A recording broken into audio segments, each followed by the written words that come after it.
Bem, gente, nosso tema de hoje, seguindo com o assunto psicopatias, é o transtorno de personalidade antissocial.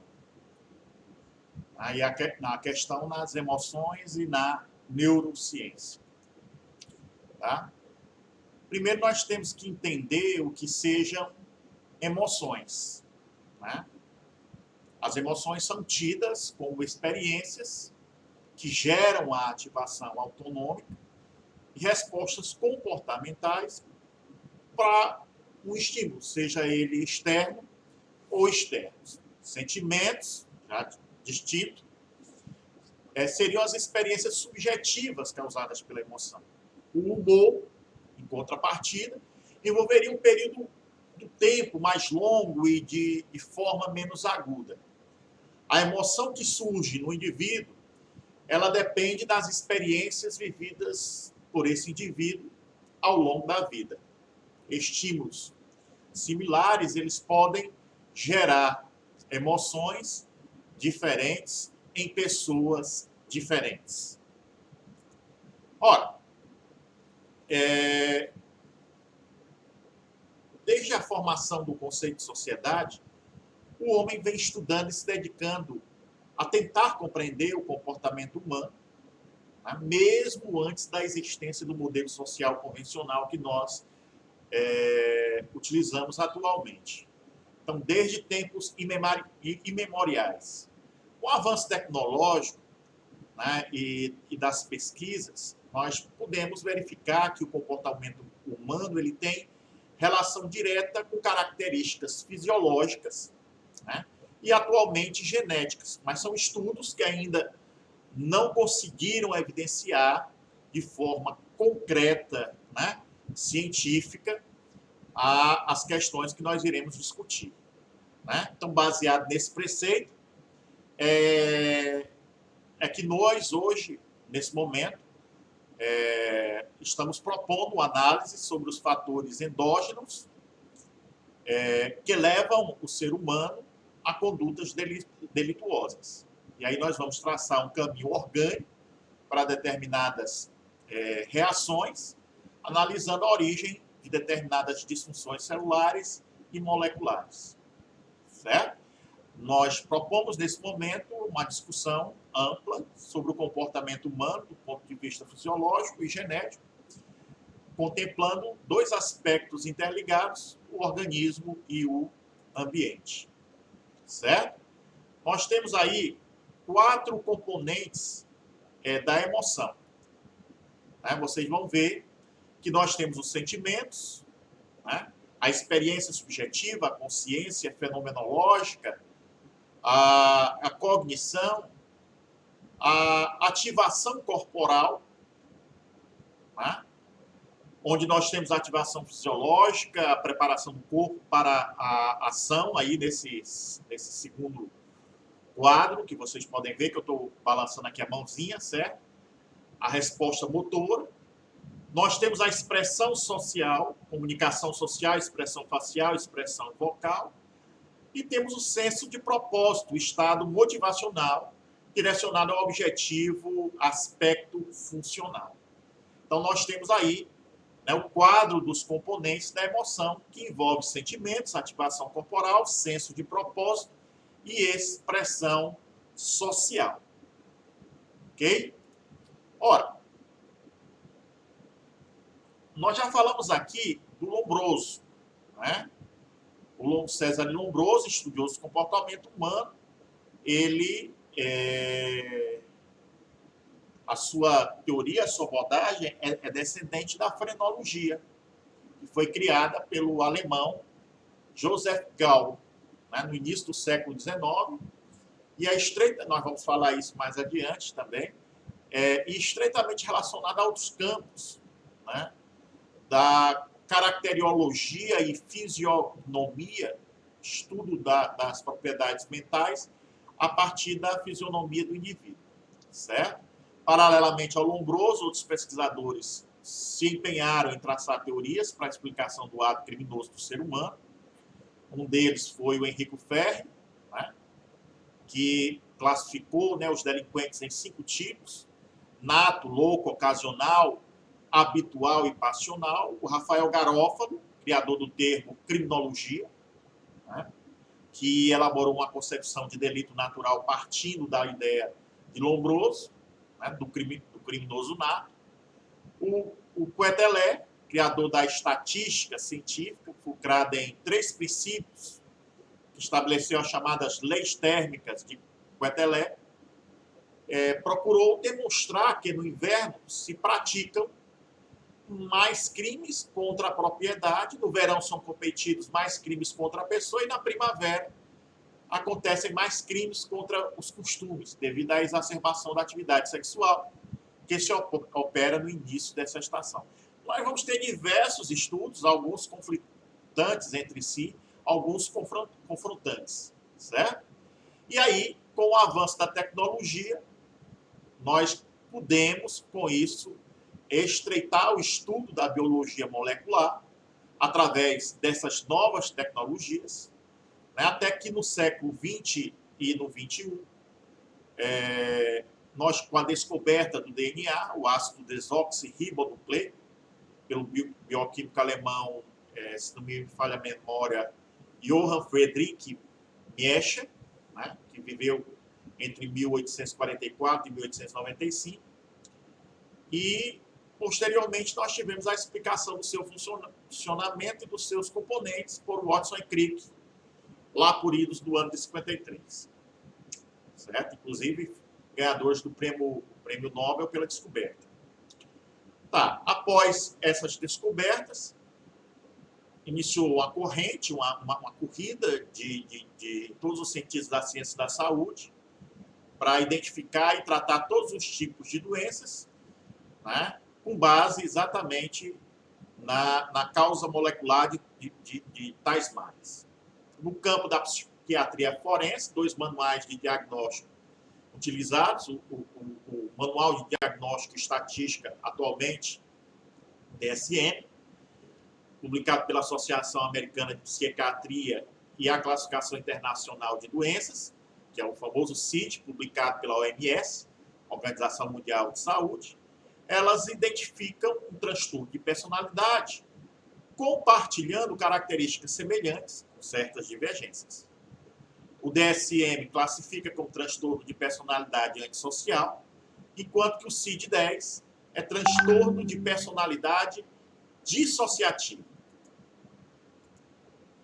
Certo? Ou transtorno de personalidade dissocial. No entanto, alguns autores argumentam que esses critérios não vão longe o suficiente para definir uma terceira entidade denominada psicopatia. Essas linhas turvas de classificação, discordância entre os profissionais de saúde mental, a má compreensão dos fatores biológicos e não biológicos, os ambientais, acabam precipitando e mantendo esse comportamento e contribuindo para aumentar a confusão em torno dessa questão. Ok? A questão das emoções básicas. Né? Quais são as emoções básicas? Nós temos a alegria, a raiva, o nojo, a tristeza, né? A alegria, o medo, a raiva, o nojo e a tristeza, eles, quando o estímulo causa obstáculo, nós temos o efeito emoção raiva, e como consequência, nós podemos ter a agressão, a superação, a defesa, né? Nesse aspecto aí, né? Então, possui sinais e antecedentes universais. Diante do perigo, vem o medo, né? E aí você tem dois comportamentos, né? Que é a fuga ou a luta, né? Mas nós podemos ter também a paralisação, né? São perceptíveis do nascimento até a velhice, as emoções básicas, tá? Diante de uma situação desagradável, nós temos o resultado nojo e evitamos isso aí. Diante de uma conquista, nós temos a alegria e nos leva a aproximação, e diante de uma perda nós temos uma tristeza que nos leva à recuperação. Então, as nossas emoções básicas seriam, portanto, alegria, medo, raiva, nojo e tristeza. O sistema límbico, ele comanda os comportamentos realizados à sobrevivência, através do sistema nervoso autônomo. Ele tem, portanto, a função de integrar informações do meio externo, atribuir carga emocional, de acordo com a experiência de vida. Então, dessa forma, a partir daí, gerar uma resposta. Certo? Ora, gente, os hormônios, por exemplo, eles são mensageiros químicos. Facilitam diversas funções necessárias à sobrevivência humana. Alguns estudos indicam que a psicopatia ela pode resultar de um desequilíbrio nos níveis tanto de cortisol quanto de testosterona, particularmente através da relação de testosterona aumentada e cortisol reduzido. Essa relação ela resulta da mútua inibição entre os eixos HPA, o hipotálamo pituital adrenal, e HPG, o hipotálamo pituital gonadal. A amígdala é uma região cerebral afetada por essa assimetria, porque ela é um importante local de ambos os hormônios. Os baixos níveis de cortisol, né, refletidos aí na redução do medo, e os elevados índices de testosterona, que é o comportamento desinibido e a busca por recompensas, eles podem provocar, eles podem modificar a responsividade da amígdala, reduzindo a sensibilidade à punição e a estímulos temerosos. O desequilíbrio hormonal envolvendo a diminuição do cortisol e o aumento da testosterona, ele pode prejudicar a conectividade entre as regiões subcorticais, o sistema límbico, que nós acabamos de falar, e as estruturas corticais. Os exames de neuroimagem de psicopatas, adultos e jovens, nós temos a aparente conectividade entre a amígdala e as regiões pré-frontais, né, comprometendo e comprometida, afetando assim o processo de tomada de decisões, porque as áreas corticais, elas servem para embasar as decisões. O desacoplamento também ele pode diminuir a capacidade das regiões corticais, né, de enviar sinais inibitórios para as regiões subcorticais. A serotonina, ou a hidroxitripitamina, que é um transmissor existente naturalmente, em especial no cérebro humano, né, encarregado por conduzir os impulsos nervosos, ou seja, a 5-HT, que é uma indolamina resultante da hidroxilação e carboxilação do aminoácido L-triptofano. O primeiro passo para a sua síntese no sistema nervoso central, né, e em outras áreas do corpo, como, por exemplo, nas células enterocromafins, né, encontradas na mucosa intestinal, as plaquetas e mastócitos. Né? E assim, nós vamos perceber, tá, que em diferentes estados comportamentais ocorrem alterações extracelulares nos níveis desse neurotransmissor, certo? A serotonina é um neurotransmissor, ou seja, é uma molécula envolvida na comunicação entre as células do cérebro, os neurônios, né? Ela é quimicamente representada exatamente pelo 5-HT, a 5-hidroxitriptamina, tá? E ela é também frequentemente redesignada por esse nome. É conhecido que a diminuição dos níveis de serotonina eleva a sensibilidade à dor, o comportamento exploratório, e a atividade locomotora e os comportamentos agressivos e de ordem sexual, tanto nos homens quanto nos animais.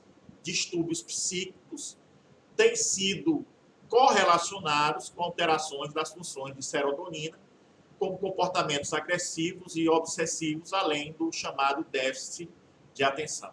em relação ao comportamento sexual, esse neurotransmissor ele desempenha papel inibitório sobre a liberação hipotalâmica de gonadotrofinas.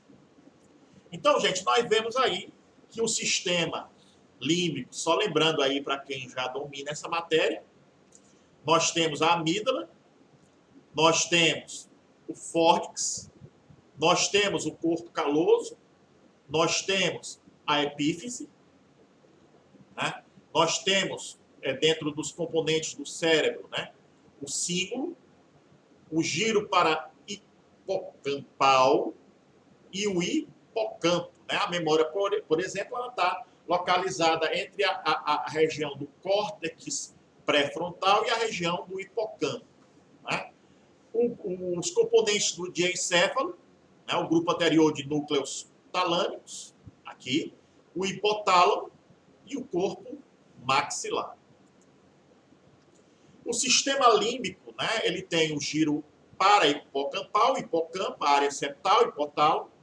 O giro para-hipocampal, ele atua na codificação e recuperação da memória, conforme nós já falamos agora há pouco.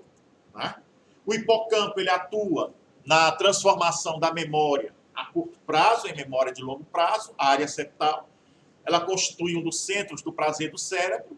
O hipotálamo, a sua porção mediana, que está ligada aí à aversão, ao desprazer, à tendência do riso incontrolável. Os núcleos anteriores, né, do tálamo e núcleos abnulares no processamento de dor, né, do estresse, né, da aprendizagem, apresenta redução de neurônios na depressão. Deixa eu ver aqui se eu... O giro do cíngulo, né? Ele contorna o corpo caloso, ligando-se ao giro para-hipocampal. Sua porção frontal coordena odores e visões agradáveis de emoções anteriores. Ele participa da reação emocional à dor e da regulação do comportamento agressivo. A ablação, que é a cingulotomia em animais, né? Causa a domesticação total. A amígdala, ela armazena dados e aciona toda a experiência emocional, controlando o comportamento de acordo com a situação social. Lesão causa perda do sentido afetivo, de percepção de uma informação vinda de fora, cegueira afetiva. A estimulação, ela causa agressividade e relações fisiológicas, né, ligadas ao medo. E a destruição causa docilidade e sexualidade indiscriminada. Né? A alexitimia,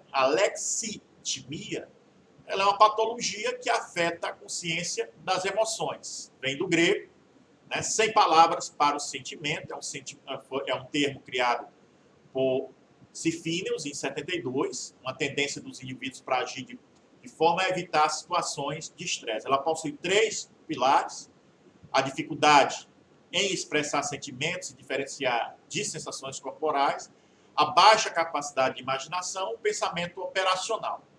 Tá?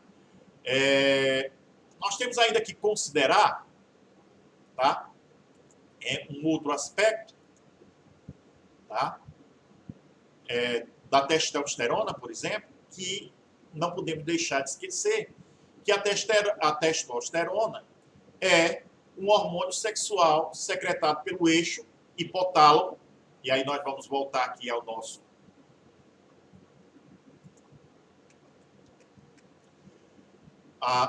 slide, né? A testosterona, né? Ela é um hormônio sexual secretado pelo eixo hipotálamo pituitário gonadal, HPG. Ela é vinculada à psicopatia, em razão de seus níveis serem muito, como é que eu poderia dizer, serem muito maiores, né, nos homens do que nas mulheres, podendo responder, assim, pela maior prevalência do transtorno de personalidade antissocial persistente no sexo masculino, 10 a 14 vezes mais prevalente em homens do que em mulheres. Né? Certas características psicopáticas, como a busca por recompensa, a dominância, a agressividade, estão associados à testosterona. Altos níveis desse hormônio foram observados em meninas e meninos com transtorno de conduta, delinquentes juvenis e mulheres criminosas. Adicionalmente, a testosterona ela foi associada com dificuldades do trabalho, no descumprimento da lei, no uso de droga e abuso de álcool. Okay? O cortisol, hormônio liberado pelo eixo hipotálamo, pituitária, adrenal, HPA, o mais estudado entre todos os eixos endócrinos, é liberado em resposta ao estressor e potencializa o estado de medo, gerando sensibilidade à punição e promovendo o comportamento de afastamento. Áreas aí nas quais os psicopatas demonstram deficiências. Quando um evento estressor ocorre, sinais do sistema límbico, amígdala, e de regiões do córtex cerebral disparam a secreção hipofisária do fator liberador de corticotrofina, o CRF, na corrente sanguínea. O CRF ele estimula a liberação do hormônio, né, do ACTH, né, pela adenohipófise, tendo como função aí mobilizar os recursos corporais e fornecer energia em momentos de estresse. Os psicopatas, nesse aspecto, eles demonstram uma responsabilidade reduzida ao estresse, destemor e baixa baixos níveis de cortisol nesses indivíduos, tá? Nesses indivíduos, os baixos níveis de cortisol em repouso foram associados a falhas na reatividade ao medo das crianças, ao medo, né, em crianças pequenas, tá? Ao aumento da busca de sensações em homens e a maior tomada de riscos financeiros. A dopamina, que é o 3-hidroxitriptamina, é um neurotransmissor envolvido no controle motor, funções endócrinas, cognição, compensação e emotividade, né? Em relação ao sistema nervoso central, a dopamina está presente em 4 vias principais, né? Vocês poderão estudar isso posteriormente, tá? Um papel para a dopamina na aversão ao dano é menos claro, embora os biomarcadores da função dopamina mesolímbica hiperativa em humanos estejam realizados com traços de agressão e traços de psicopatias impulsivas antissociais. A evidência direta que apoia uma influência causal da dopamina no comportamento antissocial humano é muito escasso, tá? Estudos anteriores mostraram que efeitos dopaminérgicos, né, sobre as decisões econômicas, né, mas o modelo econômico existente são pobres de decisões morais relativos a danos a outros.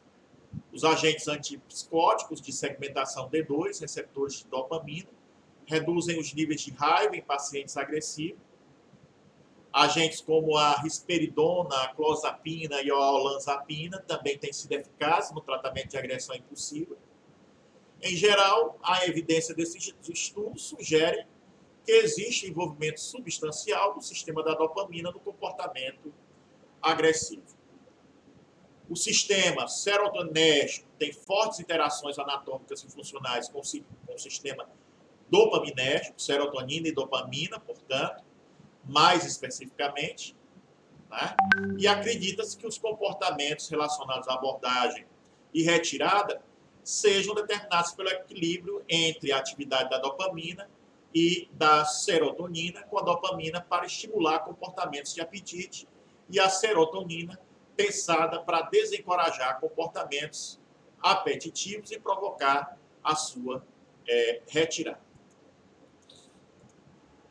Então, o conceito de psicopatia, ele surge na medicina legal, conforme nós já vimos, para designar criminosos cruéis, sem características de insanidade.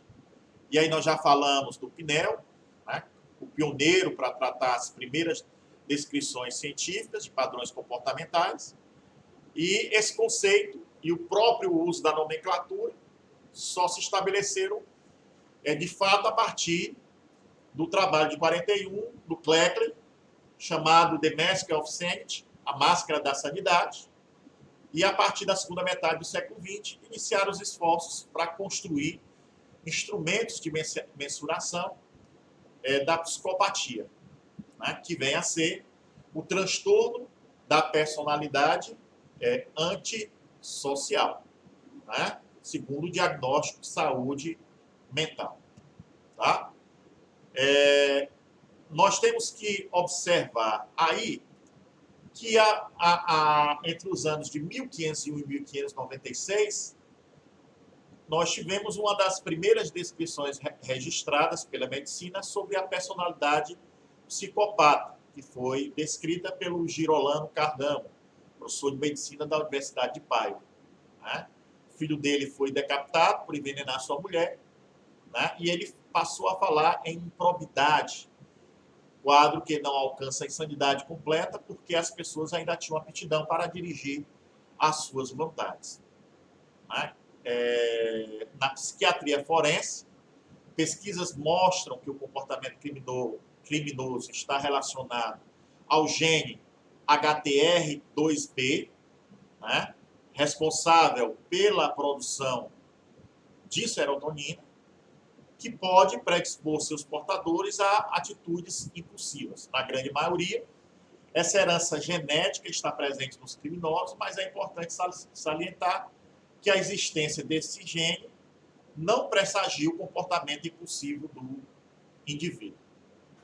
Homens com maior nível de serotonina têm maior controle de impulsos em geral e particularmente do impulso sexual.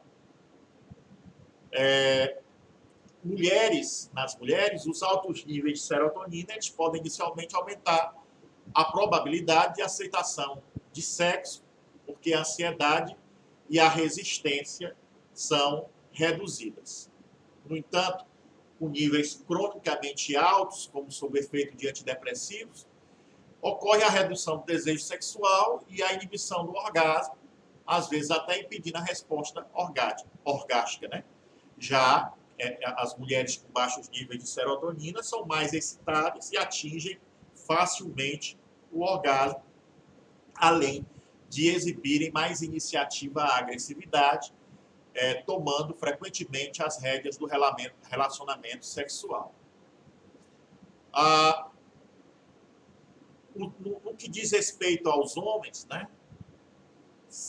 com maior nível de serotonina, que tem um maior controle dos impulsos, sobretudo o impulso sexual e uma menor agressividade e ansiedade, se nessa hipótese nós estamos corretos, uma predição importante seria verificar os baixos níveis desse neurotransmissor em psicopatas. Vários autores, né, em especial Miller, cita uma série de estudos que foi encontrada precisamente essa relação. Psicopatas, criminosos e outros indivíduos com elevado score em medidas de agressividade e impulsividade, eles possuem níveis significativamente mais baixos do metabólito da serotonina, o 5-HIAA, né? Esses efeitos não são pequenos, atingindo o efeito de amostragem médio, a diferença entre os grupos de alto e baixo score, dividido pelo desvio padrão. Tá? E aí nós temos várias síndromes consideradas aí de maneira inadequada pela sociedade como doenças.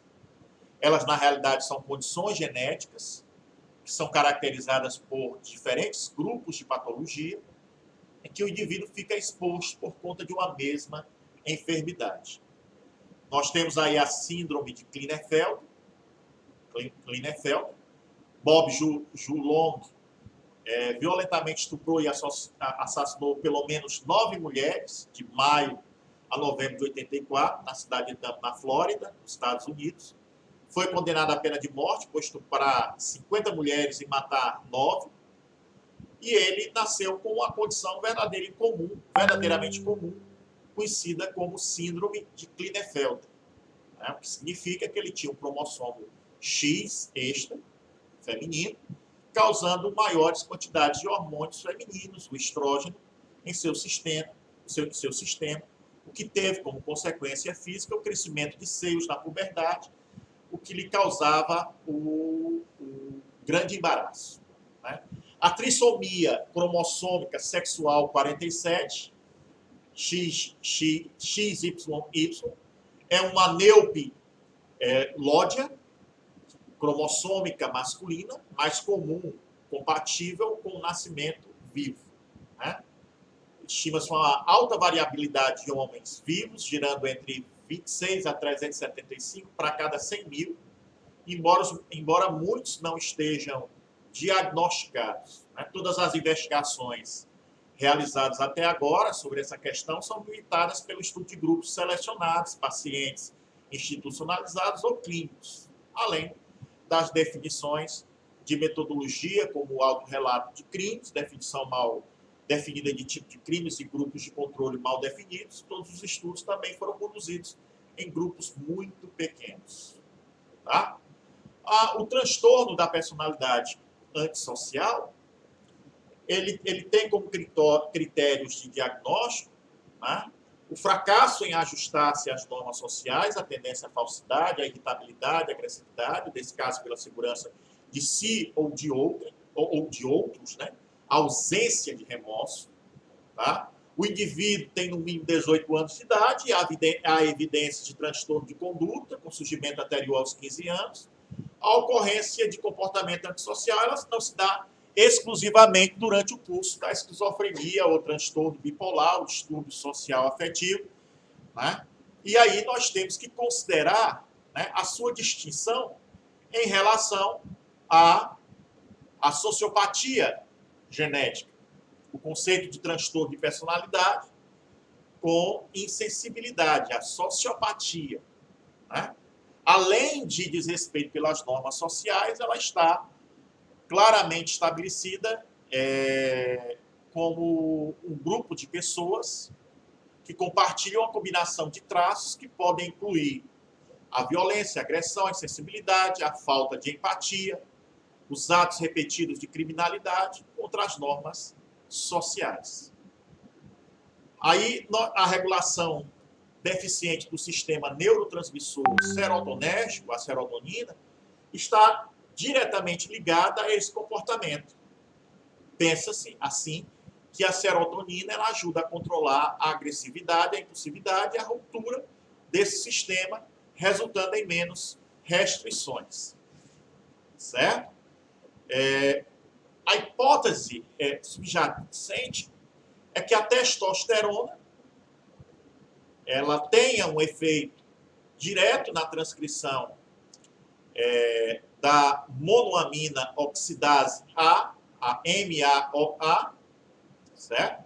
A MAOA gene, agindo aí sobre um dos promotores. Aí, entretanto, o estímulo da transcrição não é tão forte como a dos glicocorticoides, que também se ligam ao promotor. Tá, gente? O produto do gene, a monoamina oxidase A, ela quebra uma multidão de aminas, incluindo a serotonina. O sistema límbico que nós falamos é responsável, basicamente, por controlar as emoções e funções de aprendizado e da memória, localizados na estrutura do cérebro. Tem formato de anel cortical de cor acinzentada, formado por neurônios, possuindo várias estruturas, cada um com as suas funções específicas. Foi esse aqui que nós estudamos aqui, né? O sistema límbico, né? É a central emotiva do cérebro. É ele que provoca sentimento de reação a estímulos, sejam eles reais ou imaginários, né? É ele quem vai provocar esse sentimento. Através da ressonância magnética funcional, constata-se quais áreas cerebrais estão ativadas, sendo comprovada a ausência de sentimentos. Tá? Acredita-se que a atividade reduzida do circuito límbico, né, e a e paralímbica deve afetar a capacidade de uma pessoa para apreciar as emoções do outro, especificamente o medo, a se envolver em comportamentos pró-sociais adequados, ajudando, reconfortando o altruísmo e evitar atividades que causam desconforto para os outros. Um caso histórico que ocorreu no século XIX, em Vermont, nos Estados Unidos, evidenciou de forma muito clara a estreita associação entre o comportamento moral e a lesão cerebral. Tá? A impulsividade genética, que é a tendência a agir sem previsão, está ligada, né, a grande parte dos distúrbios psiquiátricos, incluindo os vícios, o déficit de atenção, a hiperatividade, o TDAH, o transtorno bipolar, os transtornos de personalidade, bem como o transtorno de personalidade limítrofe, né? E o transtorno de personalidade antissocial, que nós estudamos aqui. Né? O diagnóstico de saúde mental ele também identifica um grupo de doenças psiquiátricas que são definidas coletivamente como distúrbios de controle de impulsos não classificadas em outra parte, que é o transtorno intermitente explosivo, a piromania, a cleptomania, o jogo patológico e a tricotilomia. Tricotilomania, né? Certo? Esses incluem um transtorno, uma impulsividade associada com comportamento suicida, agressividade com certas formas de criminalidade. Tá? Muito bem. Os genes, nós já falamos, né? A impulsividade cognitiva, nós já falamos, tá? E, infelizmente, nós não podemos descer em muita minudência, porque aí o vídeo vai se tornar extremamente longo e cansativo, né, para vocês. Tá? O transtorno da personalidade antissocial, ele traz características próprias, né, como o cinismo, a falta de empatia, o desdém, a insensibilidade, o transtorno possui curso crônico, é mais comum no sexo masculino. Nós temos uma tendência biológica, genética. O ambiente adotivo também ele parece influenciar. Aí nós temos o transtorno de personalidade antissocial nos seus critérios diagnósticos, né? Que nós já aqui extensivamente já falamos em outros vídeos. Temos uma diferença entre psicopatia e sociopatia. São diferentes rótulos culturais aplicados ao diagnóstico de transtorno de personalidade antissocial. Né? Parece haver uma maior quantidade, um maior percentual de sociopatas do que de psicopatas. Né? E os pesquisadores, em geral, eles acreditam que os psicopatas tendem a nascer psicopatas. E aí teria uma predisposição genética, né? Enquanto os sociopatas eles tendem a ficar assim de acordo com o ambiente que vive. Aí nós entramos no terreno pantanoso, porque quando nós vamos fazer a anamnese, investigar a história de vida dos psicopatas, nós vemos que muitos deles tiveram situações familiares que parecem justificar a sua mudança comportamental. Então, não é só uma predisposição genética, mas é também um aspecto ambiental, psicossocioambiental. E aí nós temos que considerar também que pode haver uma predisposição genética, e aí o fator psicossocioambiental é mero gatilho, né? E aí, nesse sentido, muita gente poderia ter essa predisposição genética e, durante o curso da sua vida, nunca ter tido o gatilho que disparou essa mente psicopática, esse transtorno antissocial, esse transtorno de personalidade antissocial. Certo? A sociopatia, ela tem características próprias. Os sociopatas tendem a ficar nervosos e facilmente agitados, são voláteis, propensos a explosões emocionais, com acessos de raiva, são suscetíveis de serem ignorantes e viver à margem da sociedade, são incapazes de manter um emprego estável, de ficar no mesmo lugar por muito tempo. Né? Um sociopata tem praticamente a impossibilidade de formar ligação com os outros. Quando um sociopata tem um comportamento criminal, ele costuma ser impulsivo e, na maioria das vezes, ele não planeja. Ele dá pouco ou nenhuma atenção para os riscos e as consequências das suas ações. Né? Eles são mais agitados, se irritam facilmente e têm explosões de violência. O psicopata já tem características completamente distintas, certo? Quando ele se envolve no comportamento criminal, ele faz de forma que minimize o risco para si.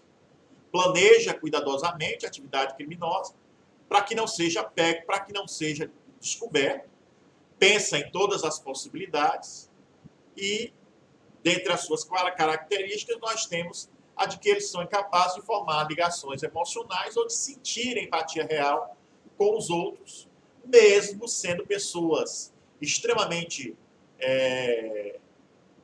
encantadoras, charmosas, diria, né? Que as pessoas acabam se identificando e criando uma relação mais íntima, afetivamente falando. Eles são manipuladores, podem facilmente ganhar a confiança das pessoas, eles aprendem a limitar as emoções, apesar da sua incapacidade de realmente senti-las, e vão parecer normais para as pessoas inocentes. São muitas vezes bem educados e mantêm empregos, né, estáveis. Ele, por isso mesmo, ele é o mais perigoso de todos os transtornos de personalidade antissocial, exatamente porque eles dissociam suas emoções das suas ações, independente do quão terrível seja. Né? E aí é que nós temos a relação sendo encontrada, né, sobretudo nos estudos, a partir dos estudos do Phineas Gage, como precursor das alterações no lobo frontal. Ele viu que veteranos de guerra com lesões no lobo frontal apresentavam comportamento impulsivo, agressividade, jocosidade na adequação social. Tá? Uma mudança de personalidade observada em decorrência de danos cerebrais em regiões pré-frontais, o que seria a sociopatia adquirida. E um dano ao lobo frontal, ventromedial, pode ser um fator importante no surgimento de uma personalidade antissocial. Tá? Rei, né? Verificaram que os pacientes com TPAS, transtorno de personalidade antissocial, eles apresentavam uma redução do volume de massa cinzenta pré-frontal e que essa redução se correlacionava com uma diminuição da resposta automática, autonômica, a um evento estressor, provocado experiencialmente, né, experimentalmente. Né? O Tironen verificaram que o volume amígdala correlacionou-se negativamente com os scores de PCNR em criminosos violentos e verificou-se que os pacientes antissociais, comparados com controles saudáveis, apresentavam várias anormalidades no corpo caloso. Tá? Os estudos COMPET, né, e o SPECT indicaram envolvimento do córtex pré-frontal no comportamento antissocial. Estudos mais recentes, utilizando de técnicas, né, de fMRI, apontam na direção do envolvimento das regiões pré-frontais e do sistema límbico. Outros estudos demonstraram que os criminosos psicopatas, comparados com criminosos não psicopatas e controles sãos, apresentavam atenuação da ativação do complexo amígdala hipocampo, giro para-hipocampal, estriado ventral e um giro no ciclo posterior e anterior. Né?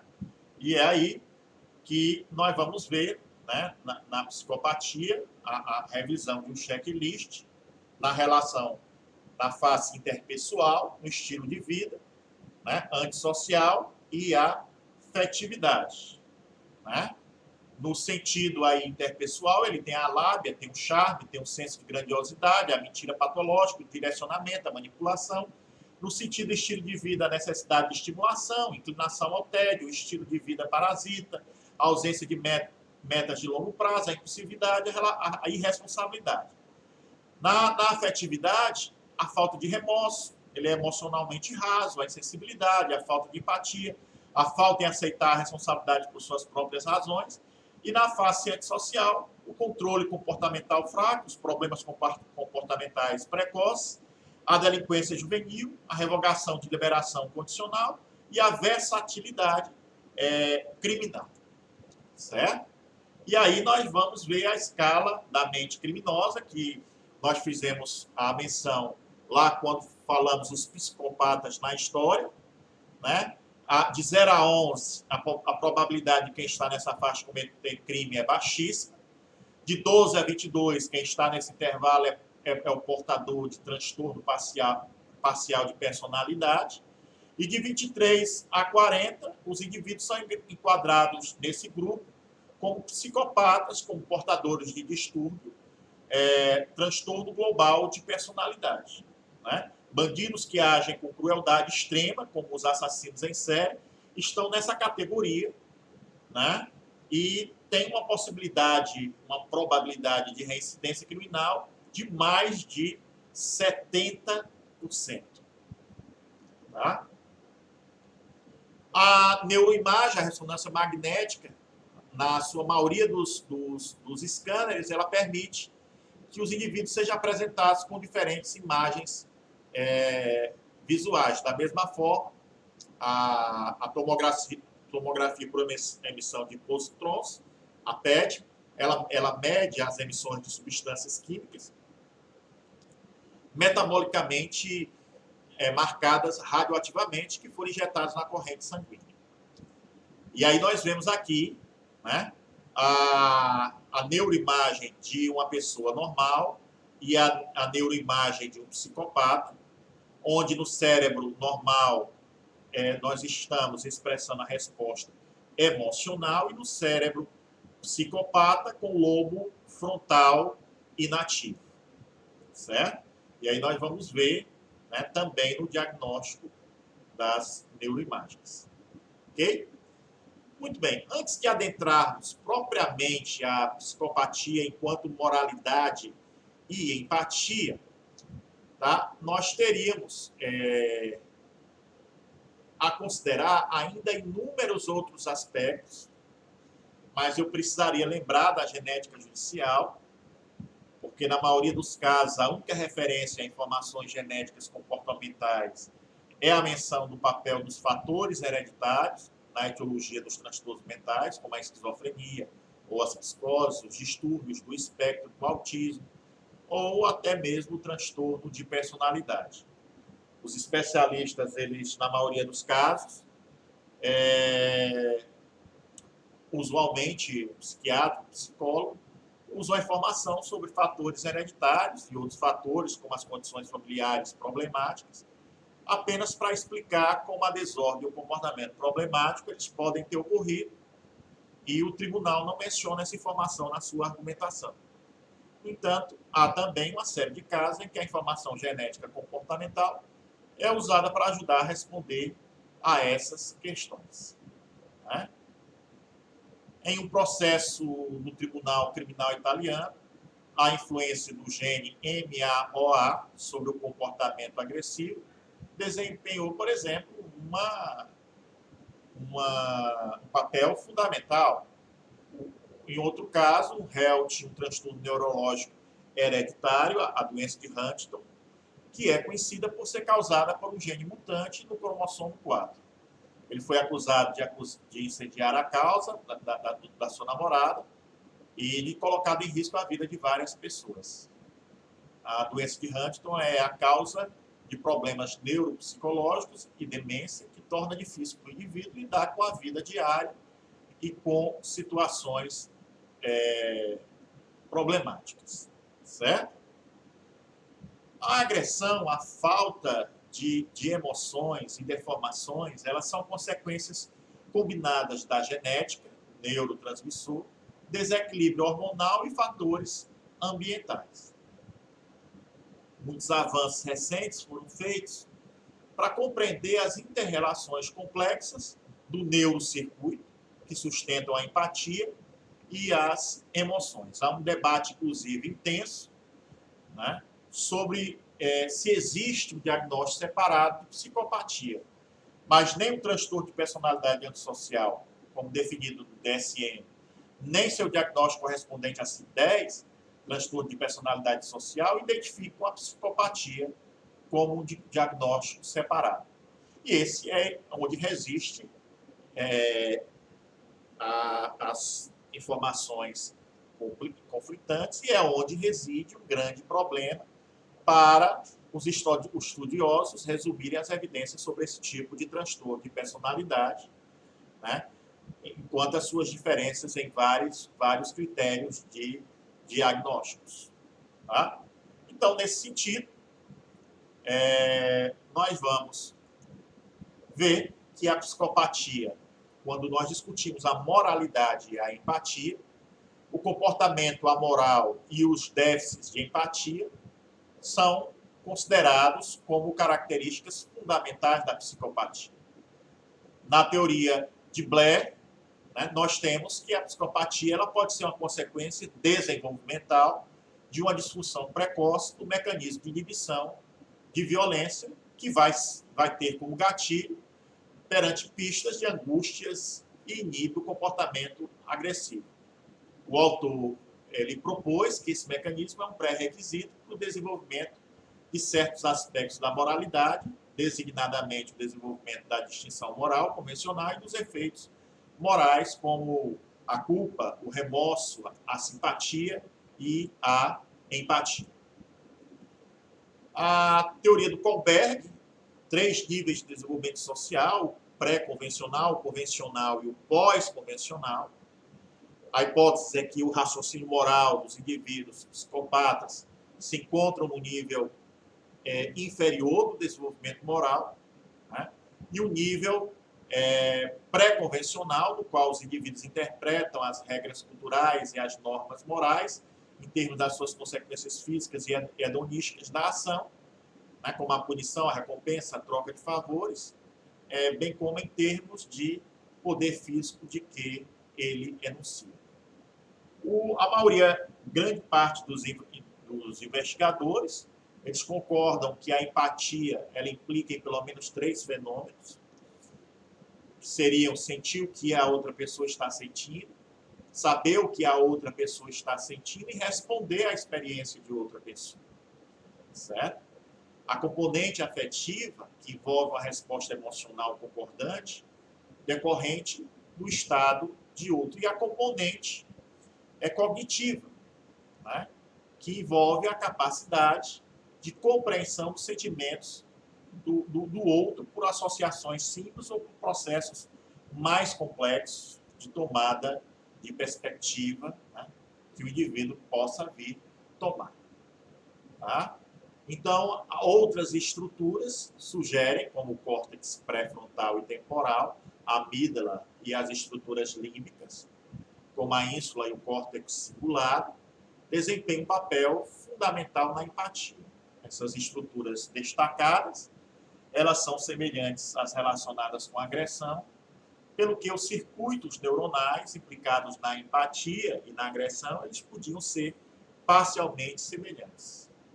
Apesar dos sistemas cognitivos e os emocionais funcionarem independente de uma resposta empática, pode evocar ambas as componentes, dependendo do contexto social e do contexto emocional também, conforme nós podemos verificar em outros estudos. Tá? O processamento emocional no transtorno ele ocorre de maneira diferente em indivíduos com psicopatias. Eles não são capazes de entender eficazmente o significado dos aspectos afetivos da linguagem, eles possuem déficits emocionais que interferem na sua socialização moral e aí acabam facilitando, implicando no comportamento antissocial, certo? Então, a perspectiva dominante na atualidade centra-se numa disfunção na amígdala, que se traduz em déficits cognitivos e emocionais, tipicamente presentes na psicopatia e que distinguem essa perturbação de outras. Tá? Uma das características da psicopatia é a precocidade da manifestação dos comportamentos desviantes, né? E aí, entretanto, só se pode efetuar o diagnóstico formal depois da maioridade. Tá? Os estudos de Blair concluíram que a criança que demonstra ter tendências psicopáticas, elas apresentaram também déficits significativos no reconhecimento das emoções, nos seus limites de sensibilidade. Com as técnicas de neuroimagiologia do Jung e do Kinnix, nós verificamos que o julgamento moral se traduz por atividade em áreas do cérebro implicadas no processamento emocional. Tá? O psicopata ele pode estar tão centrado na perspectiva de obter determinada recompensa que ele não tem a capacidade para processar outros estímulos a que ele esteja exposto, uma vez que a dificuldade em processar estímulos emocionais pode estar associada a um déficit na integração de pistas periféricas, né, pertinentes, né, para a interpretação dos eventos. Tá? Não existe um tratamento para o psicopata, não existe uma cura para o psicopata.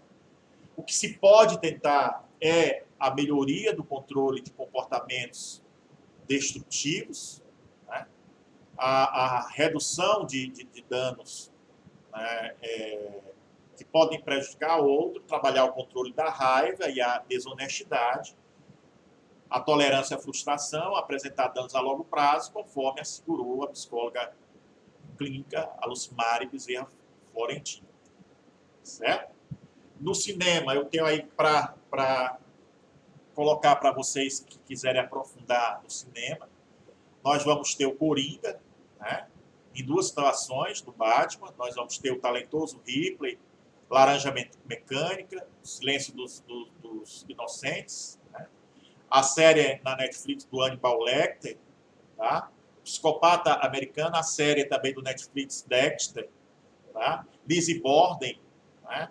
Aquários, Onde os Fracos Não Têm Vez, Psicose, Síndrome de Caim, são inúmeros os filmes, né? Nós temos o Mindhunter, né?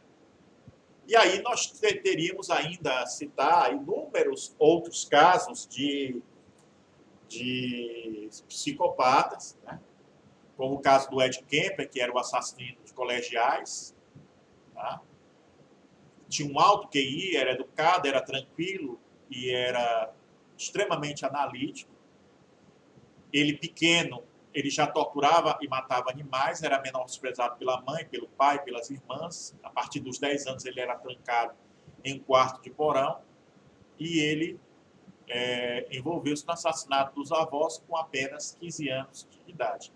Ele praticou a necrofilia, né, com os corpos, né, das suas vítimas, né, as decapitou e usava o resto para estudar a anatomia humana. Certo? E aí, quando ele confessou o crime, inicialmente nem os policiais acreditaram. Tá? Eu deixo a vocês aí várias referências sobre o tema de hoje, que vocês poderão aprofundar, além de todo o material que eu já disponibilizei para vocês.